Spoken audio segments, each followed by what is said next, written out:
morning, everybody. Welcome to the Daily Grind, our first ever episode together. Myself, I am Trey McLean. I'm joined by Presley Christine. How you doing, Presley?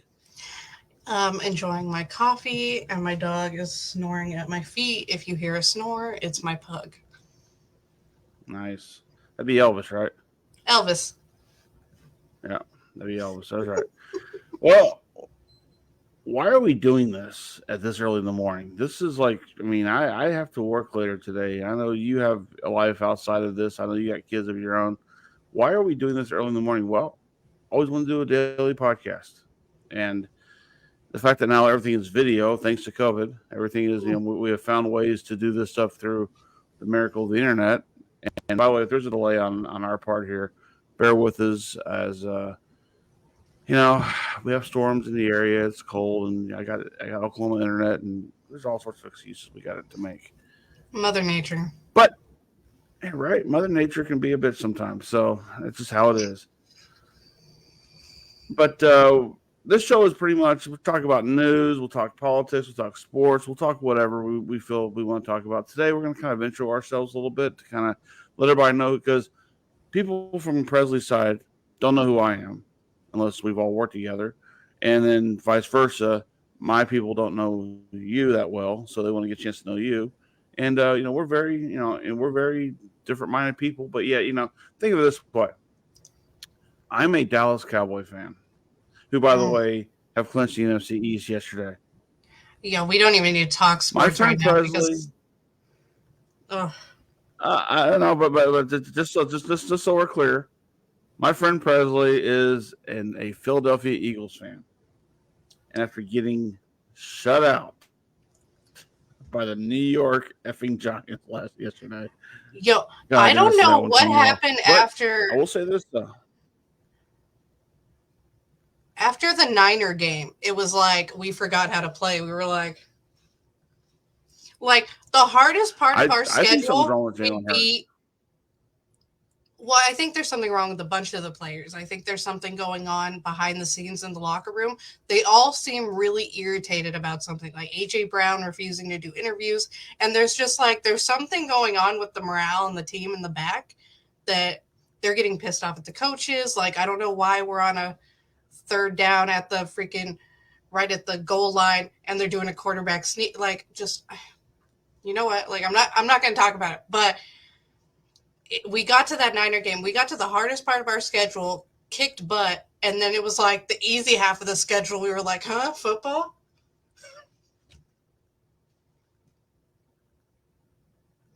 I can't. Like, literally, I stopped I watching the think there's last something couple wrong with games Jalen because I Hurts. I gave think there's up. something medically wrong with him.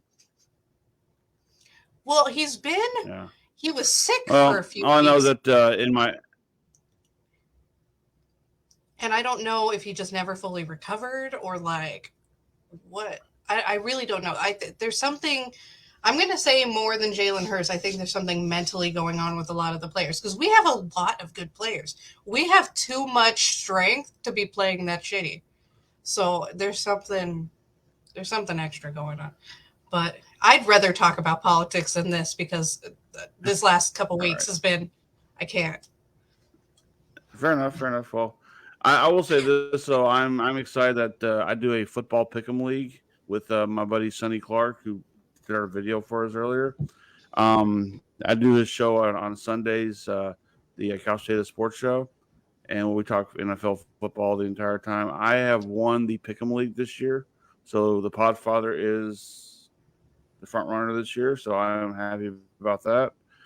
I know he's pissed him off now because he has like the big old Santa Claus beard.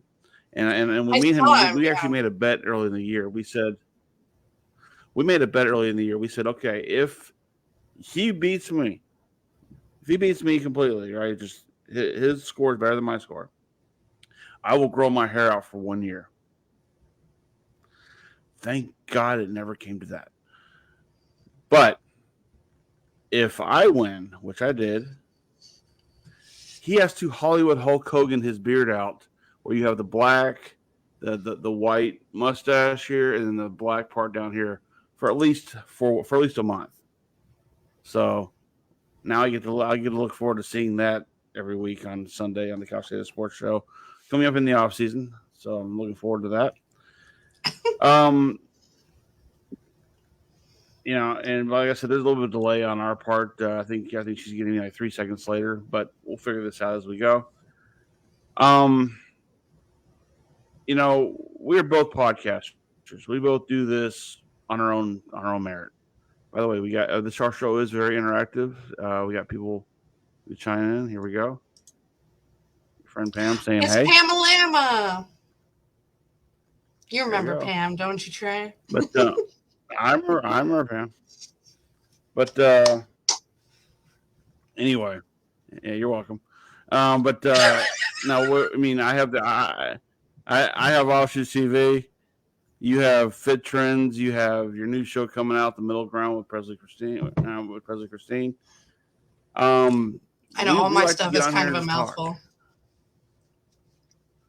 Yeah, and here we go. Yeah, So anyway, when we were talking about this, we were like, because neither of us are like politically speaking are like super to one side or the other. We're both pretty middle-ish, and for the most but part, we have some friends, mutual friends that are like really far. I don't know if you have. one in particularly. Yeah. Do you have any far? Now he's a far righter. Do you have any far left friends like super liberal? Yeah, yeah. Sonny is very super liberal. Um, Wiley is super conservative. Clearly, um, I mean, I have an aunt who was a staunch Democrat, also a very staunch atheist too. That's Yeah. her See, I deal. grew As long as up. she's with us,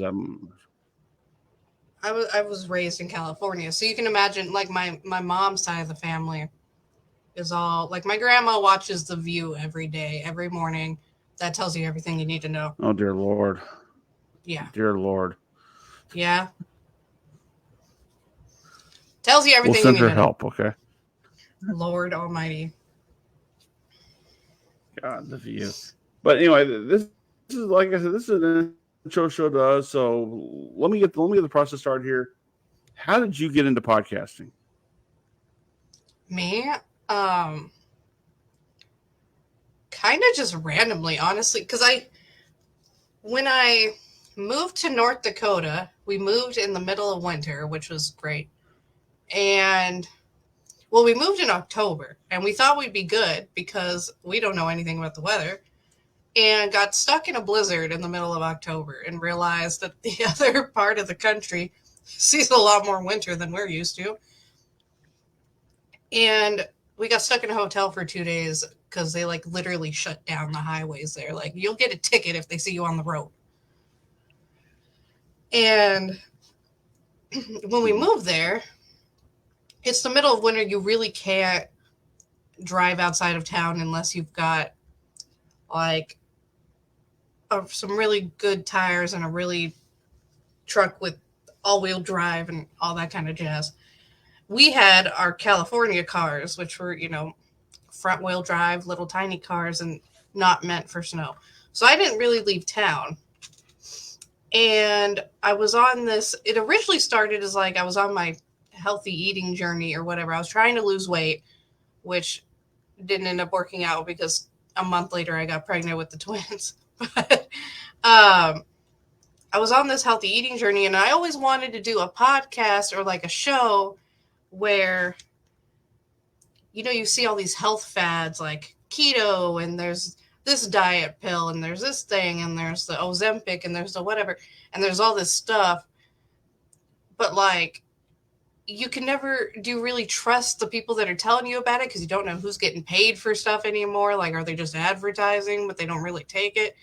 So the original idea behind that podcast was like each week I was going to like try, or every couple of weeks I was going to try a new thing and then see how it did and see how I felt and blah, blah, blah.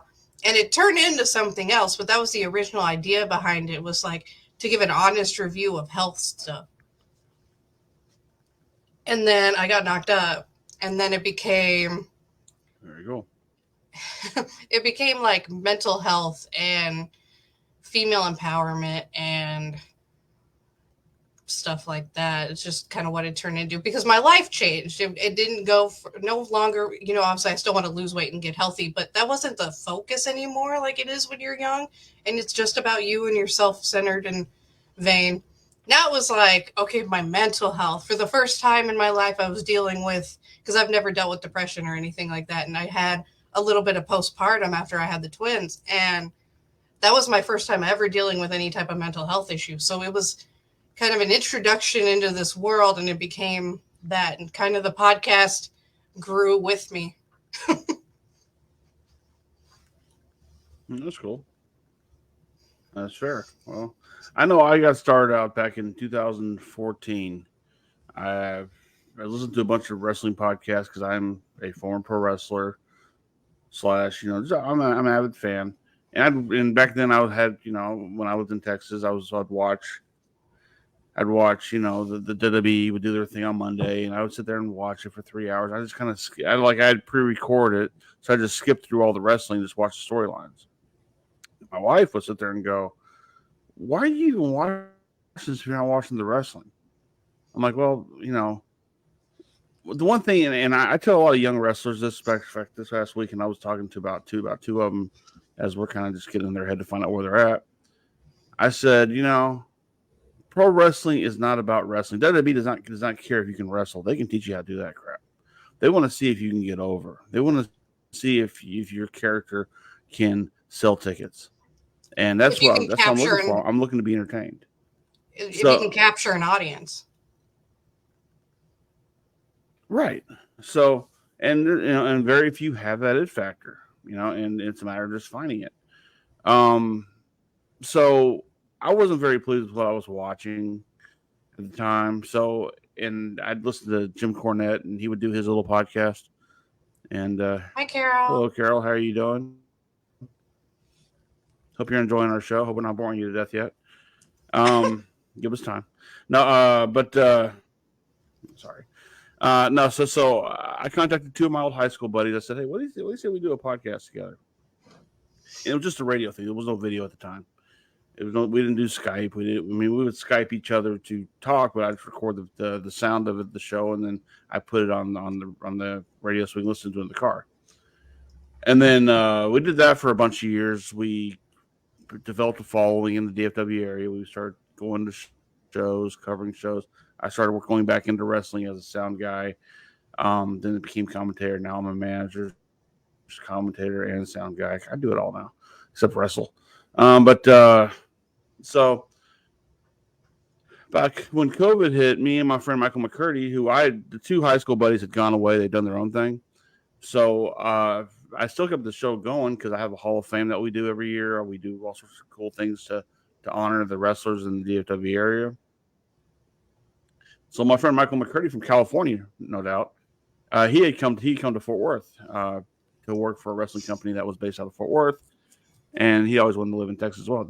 Speaking of which, Speak of the speaking devil. of which, there he is, Michael McCurdy. Yeah, yeah, she's awesome, sir. Anyway, um, so he came to town, and we got to know each other through that show in Fort Worth, and then we developed a friendship over the time. He probably hates me now, quite frankly. I ain't gonna lie to you. But we started doing the video thing through Skype. Then we record that, then we would throw it on YouTube and go from there. Well, then I got introduced to StreamYard through my buddy Sonny because he would record his shows on there, and we've been doing StreamYard ever since. So, in fact, this show is being covered through StreamYard as well. So, I've been able to do this and with this, doing the football show with Sonny because I have other vast interests than just wrestling. I'm not that bleak. But although we'll see. Uh, but I mean, I like movies. I like sports. I like general stuff that we can almost want to sit here and talk about. And that's where the idea of doing this show with you was. I mean, I threw it out there. I want to do a daily show one day just to have fun. Maybe 2024 we'll start that. Then you popped on. And you said, "Hey, I want to do that too." So, what was Mike saying? See, Mike saying, 4 years. "Yeah, Almost 4 years too long, sir. Not just kidding. No, by the way, Michael McCurdy, co-host of Offshoots TV on Thursday nights, along with our buddy, the Lord Billy Hills from Missouri. He's a pro wrestler from up there. We got another pro wrestler from San Antonio named Omega, and of course we call it our Mark, our big fan, Tommy Two Wheels, we call him.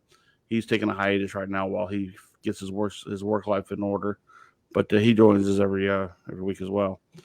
So, but yeah, I mean, we've been able to build a following with that. We have a show, and we do a show for us. And I know I have a friend personally who he just launched his own little show, and he's more worried about what other people think. What kind of show do you want to have, people? I'm like, just do your show. Do your show. Have That's fun with the. you. I would say Your that's audience will the. either follow you or they won't. I would say that's the biggest mistake that people make with content creating, especially in the beginning, is making what you think people want to see. You just got to make what you want to make because it's going to make it more authentic. It's going to bring people into you. They're going to feel the realness. They're going to feel it, you can tell when stuff's fake or when it's, I don't know the word for it, but like you can just tell, and it's you're going to run out of ideas and you're not going to be able to come up with other stuff to talk about. You just got to make it for you, and then people are going to like you and they're Mm-hmm. going to like what you've created and they're going to follow it.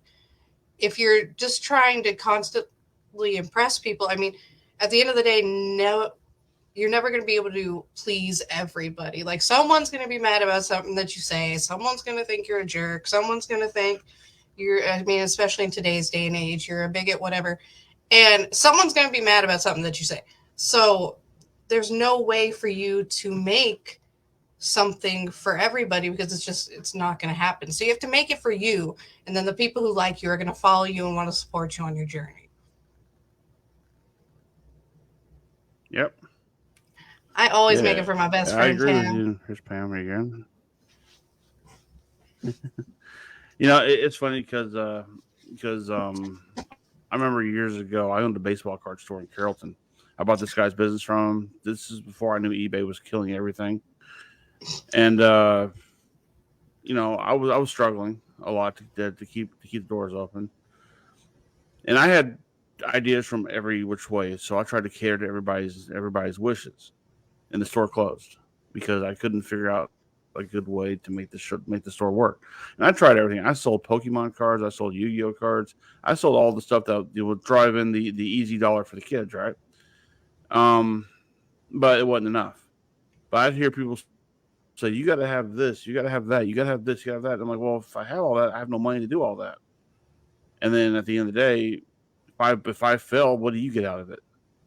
I'm the one struggling with it. So clearly, it didn't work. And then, sure enough, I don't own my own business when it comes to that anymore. And I get rid of a lot of inventory, which I pretty much all split in the dumpster at that point. If you think about how much money I spent on getting an inventory of that, and then having to up and get rid of it because I had nowhere else to go with it. So I'm not going to sit there and put every card I have on eBay and see if someone's going to buy it. So, and eBay's got their own standards and practices as well. So anyway, that's the short of our story of how we kind of got here. But as I said, this show is not about fit trends and pro wrestling, the things that we have other shows for. We'll talk about that if you want to, but clearly we have a lot. We got the news that's going out there. They're late breaking things. We have celebrity deaths that happen, which as people who follow me on Facebook know, I kind of keep track of that. Kind of a sick little thing I do there, and I mean, look, I'm all about like completing the trifectas type thing. Like right now we've got two that have passed away. Names I didn't really know very well, but Glennis Johns, she was the mom on Mary Poppins. She passed away recently, and she's also like the grandmother and when while you were sleeping. There was also somebody else I can't think. Oh yeah, Hutch from Starsky and Hutch. He passed away. So there's two of them right there. So we got one more, and we'll complete a trifecta. Well, speaking of So they'll be in news, that three. See, in my mind, celebrities don't go to heaven or hell. They did it. they don't go to Go heaven or ahead. hell. They just have their own little area. No, they all go to a 3 bedroom house. Okay, and it's like who are they grouped up with? So like at one point, like at one time, you had I'm trying to remember, it's a couple of years ago. Do you remember? Do you remember the Cosby Show? Yeah. Did you Mm. ever watch the Cosby Show? Remember? Yeah, Do I you remember mean, the guy who back in the played day. the dad? Right. Yeah, you can't watch it now apparently. But what do you call it? The guy who played the dad of Bill Cosby on the show, he had passed away. And if you know the face, you know the name. You know, I Yeah. would not know his name until I saw it. His name was Earl Hyman, I think it was. Well, he had passed away, and so did was it? I think it was Tina Turner or some other. Oh no, it wasn't Tina Turner. It was I can't remember who it was. It was some other female celebrity. But also Charles Manson died that week too. So now all Darn. three of them have a 3 bedroom house where they all have to sit there and make. Oh yeah, yeah. I'm sorry, it was Della Reese. So it was Earl Hyman, Della Reese, and Charles Manson in a 3 bedroom apartment. Can you So imagine? just That would be an interesting right, Three's Company. right, exactly. So and by the way, one of my favorite TV shows of all time, Three's Company. Mine too. So I love Rest in Peace, John yeah. Ritter. Oh yeah. Suzanne Summers too. Oh She yeah, her passed now away too. this past year. So Oh, but for news, I was gonna say, yeah. So did now you you just hear got Janet. You about got Janet in that 1 bedroom house. did you hear about that Alaskan Airlines flight the other day? Or yesterday? Mm-mm. No, no clue. So this flight, I believe it took off from I want to say Seattle and it was heading to Ontario, California. And they got up to I want to say like 16,000 feet or something. No. They weren't far from Seattle because they turned right back around. The entire like I want to say it was a couple rows behind the like emergency row. Like the entire side, like you can imagine what the emergency door looks like, right? Now imagine that like two doors or two behind it and the entire section just Right. blew out of the plane. Like there's like a little hole. And thankfully there was Damn. no one sitting in that window seat, but there was a kid in the middle seat and the suction like threw his shirt off. Like it sucked his entire t-shirt off. And it depressurized the Damn. plane and they had to do the mask thing and they had to turn back around and land. And then the FAA grounded all of those planes. It's like the new Max 9s or whatever, the Boeing Max 9, I think. And they grounded all of them until they investigated Huh. it. That's scary because you have no idea what you're going to be getting involved with air travel. No idea. And they had enough problems already before 9/11. Now you have airplanes that are just not working at all. I mean, Jesus. That's why Well, that's did why I you watch drive places. that? I never fly. Did you watch that Boeing documentary that's on Netflix?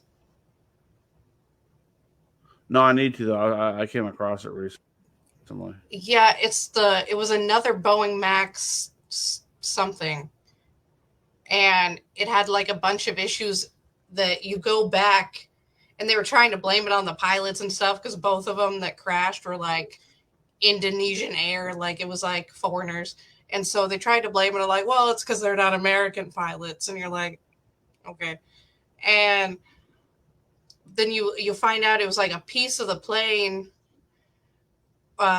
They had updated some system in it, but didn't like they updated the manual, but didn't train the pilots on the new system because that would require a bunch of money and like pilot retraining. You'd have to bring everyone in to do the simulator.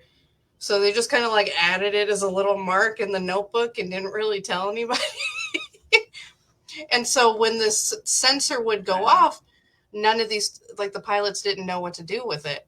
And what it would do, it was cause it was like a stabilization thing, and it would cause the nose of the plane to dive down because the plane would think it needed to stabilize. So that's like Damn. twice now that in the last 15 years, 10 years that Boeing has had to ground a plane, the new plane. because they're trying to make these bigger planes to get more people in, but they're messing up. Just keep what you got. Just if it ain't broke, don't fix it. Okay, we'll just. And then You they're know what trying though? to do. This is a problem now. You go ahead. This is a problem now. You have two major situations in the span of 15 years. That's a minor risk considering how many traffic accidents occur on a daily basis, how many different things happen in the way of travel. You know, if Boeing is saying, well, we've had two really bad situations take place in the span of 15 years, that's a blip on the radar. That's unfortunately how business will look at human life. Is the fact that never mind that a couple people were unsafe at the time. It happens. I mean, look at Carnival Cruise. You know, the time when all the food went bad in the place and damn near people were dying or getting sick or just on the verge of death. That was one boat, and people got leery of Carnival for a second. Now they're back on it. So it's a minor risk. That's what I'm saying. Yeah, it's crazy the way that works. Like obviously, airline travel is still definitely safer than car travel, but the documentary was interesting because it kind of shows how much money can talk and how like little doors will be, we'll just close this one and we'll go around it instead of taking the time to retrain all the pilots. And then on top of that, I think it was the CEO of, I want to say United Airlines or one of the top airlines, had like a thing about, oh, our number one thing in hiring for 2024 is going to be diversity. And it's like, not like who knows how to fly the best. Like, or find a way to have a better plane. I mean, it'd be an idea, but no, you know what? We need to push the diversity card. Look at the NFL. Look at the NFL. Today is Black Monday. Today is Black Monday. Head coaches are getting their heads chopped off all day long today. We just lost the coach of the Falcons. We lost the coach of the Commanders. But in order for an NFL team to hire a new coach, they got the Rooney Rule, which is their diversity plan. Of well, you have to interview an African American coach first to see if he's qualified. But if you already have an idea of who you're going to get, you still have to go through that rule as well. I'm like, there's so many different things that are really mucking up the system out of not just diversity, but just hurting certain groups' feelings, or whatnot. I mean, and what I hate about this country more than anything is that we're not, we're called the United States of America, but we're all groups. We're all grouped up. Whether you're the left, you're the right, you're the middle, you're the, if you're into oil and gas, if you're into tobacco, if you're into whatever, you got your own group. You got your own political. If you're into guns, you got your own group there. I mean, there's so many different ways we divide this country already that all we're doing is just dividing us further and further apart from each other. There's a movie coming out here in 2024 called Civil War. And the idea is, what if this country turned on itself, which it's doing now? So that it's a doesn't very sound scary like time too right far now for all away. of us. It really Well, yeah, doesn't because, you know, I mean, look, all the news places, right? You have a channel for Democrats, you have a channel for Republicans, Fox for the Republicans, CNN for the Democrats. Okay, and then you have and people who MSNBC are that who are tries to act staunch like they're in the supporters. middle and they're not. No, no, everybody has an agenda. Everybody has an agenda. And it's not. And the thing is, hidden agendas are one thing. These aren't really hidden very well. This is pretty much this is who we are. And you know what? I might not get 100% of the viewership. I'll get 50% because that's who's watching. So anyway, it's starting to rain out here now. Yeah, it's So been raining. Um, no, and I was having a talk with my little brother about that because I cannot tell you, I love my little brother to death, but I can't, his family, his dad and his aunt, who I get along with his aunt pretty well. His dad, it depends.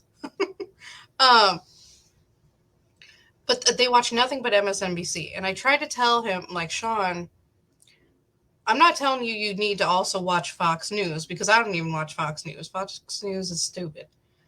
But look at other stuff, whether it's watching, Ben Shapiro's like Daily Wire, or you're watching Steven Crowder, watch people from different sides so that you're not in and I talk about this a little bit on my podcast this week, um, so that you're not in a vortex. Like when you're in that bubble and you don't see outside of the bubble, and then it narrows your mind, and then you can be sitting there spouting all this stuff and it's completely incorrect.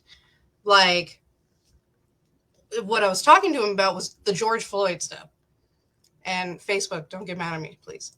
But he was like, "Yeah, the cop killed him." Send all your hate. Send all your hate mail to Presley Christine at yahoo.com. Uh, he was like, "The cop killed him," and I was like, "Sean, the cop didn't kill him." And he was like, "Yeah, the cop killed him." And I was like, "Sean, did you read the autopsy?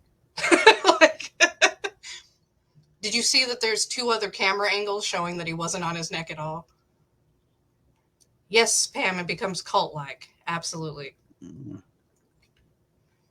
It does, Absolutely. and she's not wrong about that at all because everybody's got their clique, right?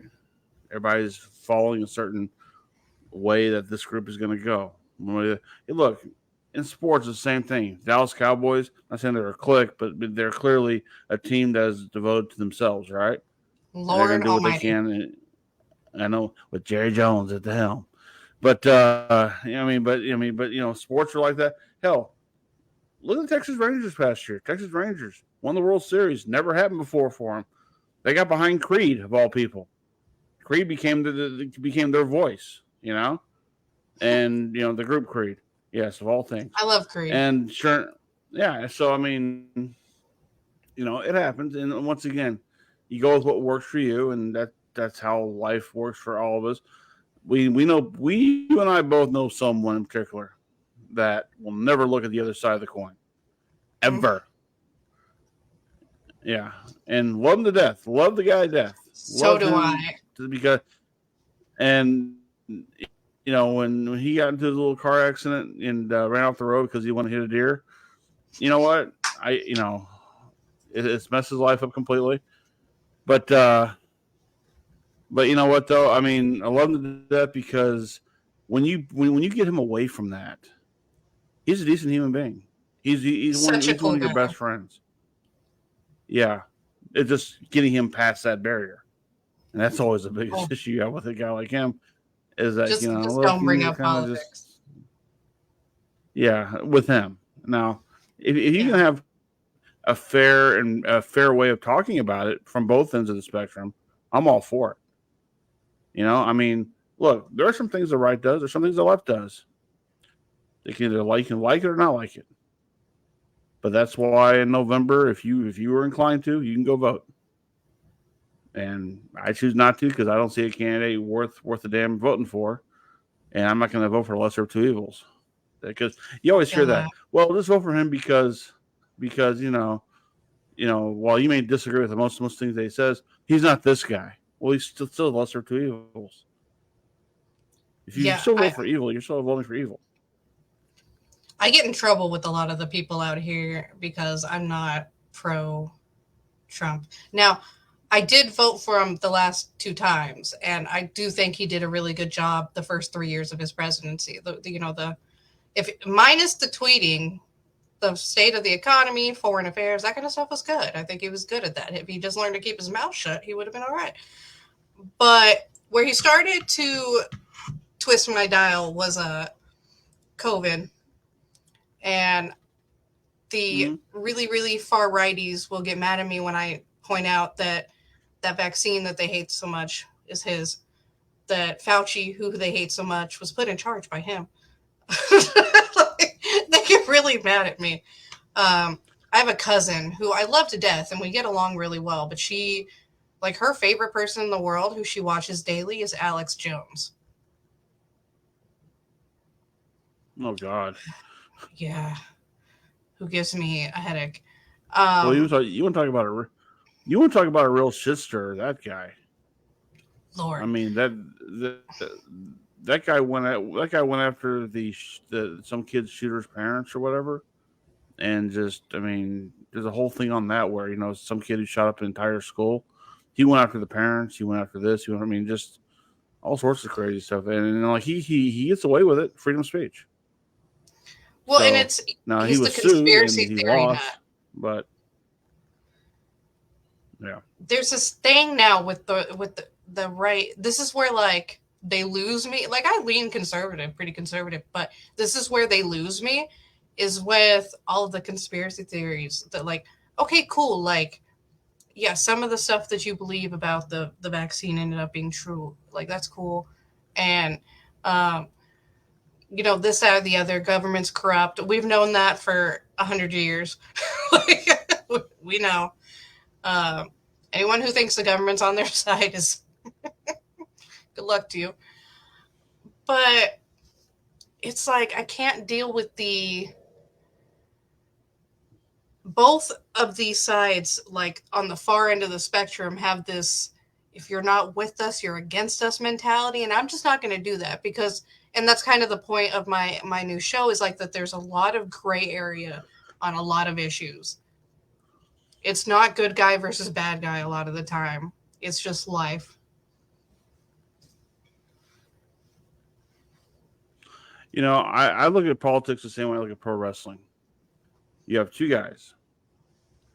They go into the ring. They know what they're going to do. Okay, they already have their set moves of what they're going to say and what they're going to do, and they've already worked this stuff out in the back room. They've already sit there and go, "This here's what's going to happen. We're going to do this. We're going to do this or this. This person wins tonight." That's what politics is for me. It's about politics is as much faker. That's even a word as pro wrestling because you look at a debate, right? You look at a presidential debate, which we're getting ready to have here coming up here this year. Both parties come together at the beginning, shake hands, go to the respective podiums, and then throw all sorts of mean, vile shit at each other to go back and forth, back and forth, back and forth. And then when the show's over, they go back and they shake hands and part ways. I couldn't do that if I thought this was real. You know, this was very real to me. I couldn't just okay, good luck to you. Hope you say something good that's going to really throw me on my ass. Go ahead. Then they do their whole thing, and they're sitting there saying, you're responsible for 20,000 people dying over here in this country. You're responsible for the market going down. Okay, well this all sucks. Okay, well that's the show, everybody. Right. Yeah, good talk, guys. Good talk. Yeah, that is about as phony as professional wrestling to me. And to me, I'll Thank you, take pro Michael. wrestling over politics any day of the week. What am I say? Thank you, sir. But we haven't bored you yet, sir, because I know it's Michael McCurdy's got a short time. When you do a show with Michael McCurdy, half the time you get him doing this. I was falling. So you have to keep him entertained sometimes. So, but yeah, anyway, that's my view of politics. Now, I'll sit there and I'll poke fun at it because I can. Freedom of speech, I can do that. At the same time, until either party gives me somebody that I'm invested in, until someone gives me somebody that I'll sit there and go, okay, I can go for that. The problem is, though, is that you do that, you all of a sudden, well, they might have this, and this for hope, but here's all the bad shit they did here on the other end. So remember, when you vote for this, you're voting for this as well. And you're going, well, there goes that. And then you do your research and you find out that there's half truths in both cases. And you're Yeah. going, well, which half am I going to buy into? So Well, I and don't that know, was kind man. of the point. That was kind of the point with with my little brother. I was just telling him like, don't get sucked into that one mind mentality. Just open your horizons, listen to something from both sides, and then you can kind of make a judgment call on the little bit of truth from both sides. But like with the George Floyd thing, I was able to show him like the autopsy with like there's no crushed larynx, there's nothing wrong with his neck. He had like 4 times the amount of fentanyl in his system that's considered the lethal dose. He had like marijuana and cocaine also in there. He had an enlarged heart. Like he died, his heart stopped. It had nothing to do with his neck. He knew how to party, really. I ain't gonna lie. So, And the funniest part is when you go into it, like you look at all those riots and all that money, and none of the money went to the people that he was living with. Like he was renting a room from these people. No one helped pay the rent that like he was no longer there to help with, and his car was still sitting in the driveway. Like no one helped tow his car. Like no one helped at all. it's crazy. What did Michael say? I mean, look. What did he say? He said, "It's called letting others know." Yeah, I know. I know. See, our show we have a very crowded show. We can have 3, we can have 5, and it's a matter of just like me being the quarterback and throwing the ball here and there and there and there, and just like saying okay. And then a lot of times, a lot of us kind of. I mean, I'm guilty of it too. I'll sit there when I do the Couch Potato Sports Show, and when Sonny is throwing it to Bryce and he's throwing it to Cuervo and whoever else, I'm over there just kind of just doing my own little thing too. So I'm as guilty as anybody else. But when it's like a one-on-one situation like this is clearly, we can't do that. So, or we could, but that'd be disrespectful to the other person. So I understand that 100%. But yeah, But I still love you, Mike. Even though you don't like the Iron Claw, still love you. The moral of the story is just to get your information. Like, look at multiple sources and don't. I just hate when people blindly believe stuff. And that's, when I first started my law degree, they were like, okay, what direction of law are you going to go into? Do you want to be like law, or do you want to go like politics? And I was like, no to the politics. Just send me to the courtroom, please. Like, now, political commentating, maybe, like I can do this kind of thing, but like actually going there and trying to argue with these people, like I don't got the patience. Like, no. Don't die on me, please. Yeah, no, I think in order to argue, you got to be able to push forward and like have the loudest voice. And I choose not to do that. I mean, I can cut a promo like anybody else, but I'm not going to sit there and, talk about something that I don't really 100% believe in either. So, because once again, you remember if you're part of a certain political group, these are your bullet points. These are the things you have to knock out the way. You may not 100% agree with most of them, but this is what puts you in our group. And the other group sits there and do the same thing. And you're bought out a lot of the times. There's no way to be in politics without someone's money behind you. And when someone's money is behind you, you need to do what they want you to do. And by the way, Donald Trump, the one that we all voted for in 2016, was not the same Donald Trump in 1997. 1997. So, I mean, I've listened to Donald Trump go on the Howard Stern show. Well, I mean, what I'm saying is that what he was before was not what we voted for. Because I used to hear him on the Howard Stern show all the time, and he'd be talking about girls and because he's got all this kind of money, he can do this, he can do that. Even Howard puts it in his last book that he had. I mean, people can sit there and crap on Howard Stern because he's Howard Stern, but he's one of the best interviewers out there, especially when it comes to. He's kind of a creep, but the thing is, the old Howard Stern was that way. The older one, the one today, who is America's Got Talent, is the one that they went to on him. I mean, he learned to clean up his act really quick because they found out that he can actually do really good interviews. So, and that's one of his strong points. So, probably his only strong point, really. But the thing is, though, is that Donald Trump would go on there all the time, and just the one that we voted for was not the one that would go on there, and it was like, okay, what are we getting here? I mean, that's what confused me about Trump to begin with. I'm like, look, I love Donald Trump on The Apprentice. I love Donald Trump when he shaved Vince McMahon's head. I mean, there are certain things that I get the entertainer Donald Trump. I get that, but President Donald Trump, I remember being at work at our place, your foreign place of employment that we all love so much. The night that he got elected president, we had that big TV right there in between two different sections, and everybody was sitting there watching it, and they're watching Hillary's numbers go down, his numbers go up, and everybody was sitting there going, "Holy shit, Donald Trump's going to be our president." Did not see this one coming because he was not the odds-on favorite. He was still the No. celebrity, Donald Trump. But Hillary scared He, America. Hillary scared America so much that he won by default. It felt like so. well, It's weird.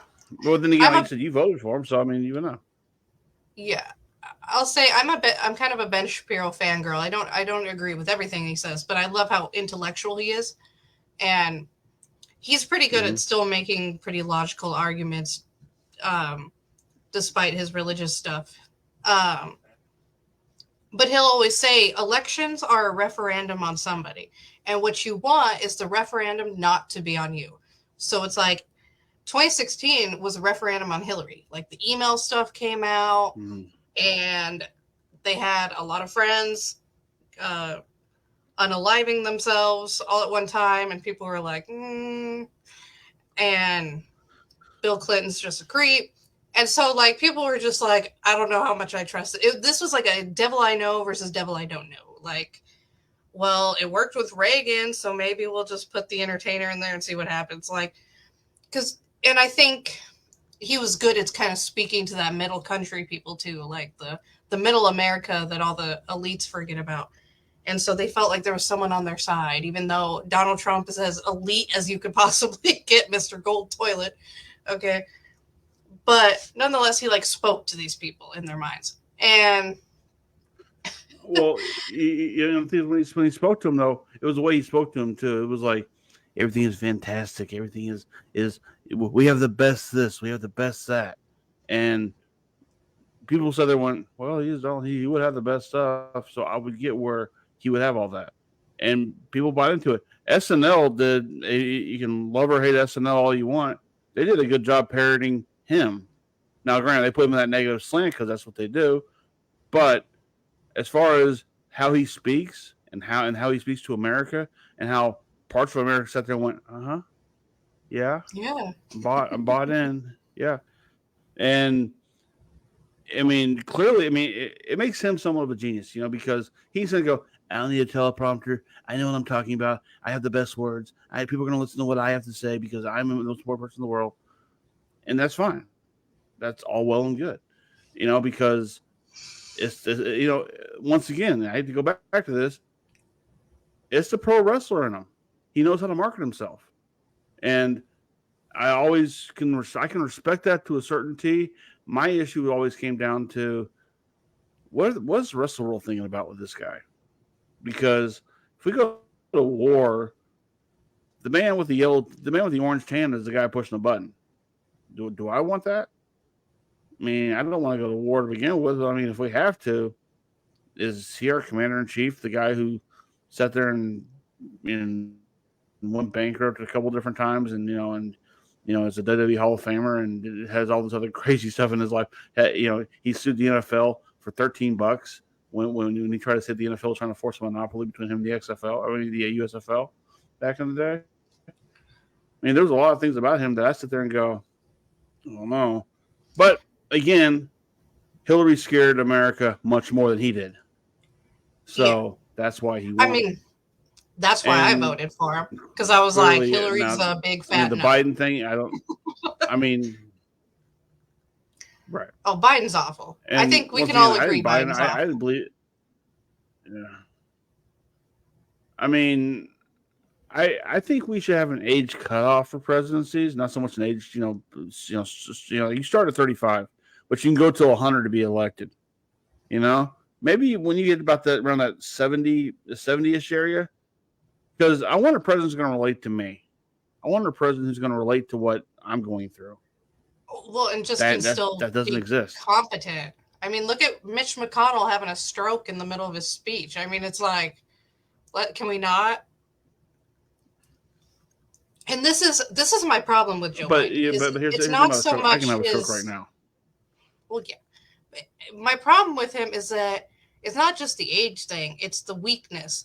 See, what the reason that he got voted in, like I had said before, the referendum in 2020 was on Trump because now the economy was failing. We were going through COVID, and now the economy stuff was obviously caused by COVID because no one really knew what to do with that. But so you can't completely blame him for that. That was just kind of a shitstorm. But you know, but people, I had the tweets and you had his stuff, and so now it was like this big box circle on you. And Joe Biden kind of campaigned as this like he was, the adult in the room, and he was going to be the center, and he was going to be the middle guy, and that's what people wanted. People were just craving people. They were over the like theatrics of politics and turning it into some entertainment show and having the president be on a freaking nighttime comedy special. They just wanted the adults. They wanted politics to be politics. They wanted just go in there, do your job, and go home and redo it the next day. Just get the stuff done. And then he got into office and he became the opposite of the middle guy and has been letting his like super left part of the party kind of like run stuff. And he's just been, it's a mess. You got multiple wars going on overseas. The Iran and China are kind of like pushing on the brink of these other things, trying to see what we'll do. The Russia and Ukraine stuff, like they see us as weak, and they think they don't trust Joe Biden to not do anything or to do anything. They don't think he's going to do anything. And that was the only thing I could give Trump was, even though, yeah, like you said, like you get nervous with him being the one to press the button. But I think people being nervous about him pressing the button kind of plays to our favor a little bit because deterrent is a good factor when it comes to world politics. You want people to know if they, if they FAFO, if they F around and find out, like America will be there to put you back in your place. And my issue has been not just with his age, obviously, like he's stumbling and bumbling and doesn't know how to get off a stage, but it's just been he campaigned as the middle guy, as the adult, and he's been about as radical as he can possibly be. Well, I think this party became more radical. I don't think he himself is cognizant enough to be that way. Because I think he got the job just to have the title. That's just kind of how I view it, more than anything else. I think if I have one biggest complaint about Donald Trump was how he handled losing, and how he is still handling losing. He still thinks he won the election. Lord, don't get me started on that. It's too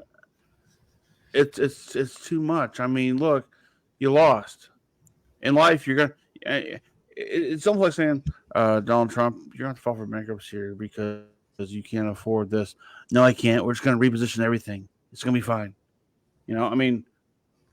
Look, take your bow and leave gracefully. Leave to where maybe your maybe certain groups won't tarnish the Capitol. That'd be nice. We're coming up on what on the fourth year of 2 days removed from what happened on January 6th. Third anniversary. I think, 2021. Yeah, third, fourth. Yeah, okay, you're right. So we're coming up on that because of what the courts have found him to be somewhat responsible for, of just leading the charge. Because in the world of social media, all you have to do is throw up a meme, pisses people off, they start to rally behind it. Now they're going to go to war. That's where we're at. The courts are probably going to find him guilty of everything because they're all in Democrat cities. But from a legal standpoint, the only one that he's actually like guilty of in terms of the law is the documents case in Florida. The insurrection clause, you have to verbally like actually say the words. Now he was hinting around it, but he did say in his thing peacefully protest multiple times. So right there he wasn't actually wanting them to like be idiots. They just took it to their own. But where he messed up was being like, oh, this is fake. Convincing people that Pence could just not certify the election was just not how it works. You don't just be like, no, that's not how that works at all. And he was convincing people this stuff that wasn't true. And so they just took it a step further. I don't think he necessarily wanted them to do that because obviously that has made us look bad for years now. But he also like wasn't complaining when it was happening either. Like he was just going to like, all right. No, no. Well, I mean, he took the view of, you know, I lost. We fight. We do it in a legal way, peacefully, because that's what we want. But But by he any means didn't believe he necessary, do what you got lost. to do. They were cheating, so we need to fight back.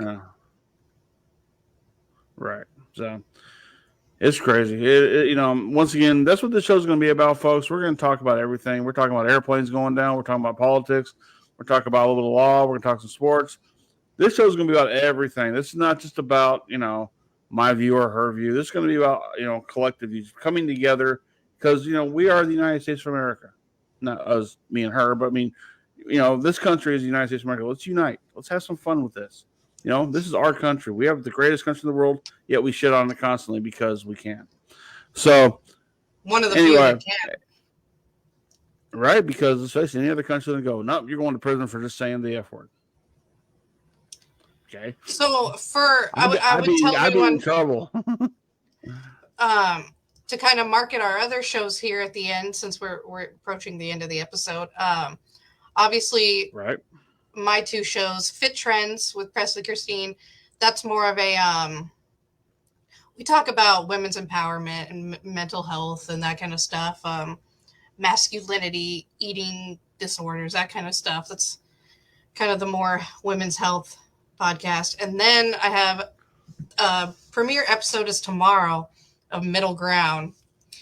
And that is where some of the political stuff that you heard today, like I go into more detail on that stuff. I kind of give, because I'm in pre-law, so I'll kind of give like a legal view to stuff and talk about the gray area in a lot of these issues, like things with abortion, transgender, that kind of stuff. I like to see it from kind of that middle area that I think a lot of people on the far of each side kind of forget exists. And then Trey, obviously your show. Yeah, we got Offshoots TV every Thursday night at 9 p.m. You can watch that on our YouTube page of the Offshoots TV. You can also catch the clips on the Offshoots Network, which, by the way, you'll be able to find this show for today only on the Offshoots Network. All of this moved over to our YouTube page as soon as I can. YouTube has a 24-hour thing on that, so I have to abide by their rules. I can't just jump it. Love you, Pamela. See, Pam said, yeah, well, hope you tune in tomorrow again, Pam, because this is a daily thing. We are Monday through Friday. We got we'll you have every 2 days day we at get work tired now. of each other, but then we come back and do it all over again. Exactly. So hopefully we become your mainstay, and we'll become a lot of other people's mainstays too, because we're not Regis and Kathy Lee, clearly, but we're definitely just two people who love the podcast, and we love to have fun with this, and we're gonna have different issues every day. Sometimes we might have to backtrack on a few things, but definitely check us out on follow us on Facebook at the Daily Grind. Also, Instagram and YouTube page coming really soon. So we're talking YouTube probably tomorrow, and then Instagram probably today tomorrow. Once we get it all figured all out. I can get the Instagram going. I've got 20 other And that Instagrams. being, oh, there you go. She's the one to go to on that one.